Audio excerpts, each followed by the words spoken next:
Tens of thousands of years ago, primitive people brought fire into caves. This was the first technology. Our ancestors began to heat up their dwellings with fire and cook meat on coals. Many of them didn't live to the age of 20 and died from lung cancer. The air in the caves was filled with unbearable smog. What has changed since then? Mankind has improved technologically, and the number of fires has increased considerably. These fires now burn in car engines, diesel locomotives, motor ships, and airplanes, in heating furnaces, in atomic power stations, in boiler rooms, and in factories.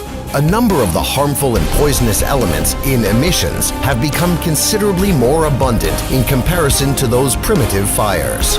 Thanks to surface and air transportation, we are breathing air, drinking water, and eating food products that contain a bit less than half of the components of the periodic table of elements: nitric oxide, carbon, sulfur, aldehyde, benzopyrene, soot, mercury, arsenic, lead, chlorine, polynuclear hydrocarbon, and radioactive isotopes. The list of these scary names can go on forever. It is precisely this atmospheric cocktail that we get whenever we go to the park to breathe the fresh air. The increasing number of motor vehicles has caused the concentration of these harmful substances to become lethal. There's also no point in forgetting about aviation. Each launch of a heavy rocket, as well as every flight of a multi-engined aircraft, creates a hole in the ozone layer that is comparable in size with the area of a European country. By the end of the century, transportation will have the capability of killing more than 150 million people in accidents and disasters and causing over 1.5 billion people to become invalids and cripples.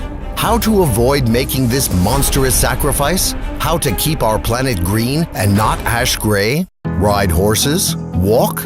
Hey, Marty McFly, could you lend us, the planet's current inhabitants, 7 billion hoverboards from your past future? Indeed, effective transport has already been developed by the scientist Anatoly Yunitsky. This genius of an engineer invented the ideal transport in every sense of the word. It's called the Rail Skyway. More than 30 years and several hundreds of millions of dollars have already been invested in order to bring Yunitsky's project to life. What do you envision to be the transport of the future? Just imagine a lightweight train or a sports car with steel wheels, which is situated on open-work elevated rails. Inside the rails, tensioned wires are stretched with the strength of hundreds of tons. Due to the ideal evenness of the track and the super aerodynamics of the rolling stock, it is capable of reaching speeds of up to 500 kilometers per hour. The cost of the trip to you will be 7 times cheaper than that of a conventional train. The level of safety will be 2,000 times higher than traveling by automobile, and a trip will require 10 times less electrical energy or fuel. And that's not the whole story. The tensioned wire rails are mounted onto lightweight but exceptionally durable supports that make it possible to save the layer of fertile soil, which is currently located under highways and railways, from destruction, an area 4 times greater in size than the total territory of Great Britain. This soil will remain alive, it will breathe, and the green plants growing on it will produce sufficient oxygen for billions of people to breathe.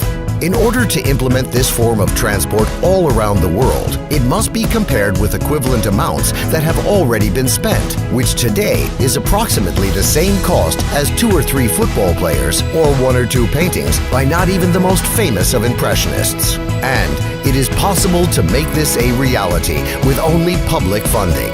This is precisely the type of transport that is needed by you and me, and only we can cause this project to become a reality.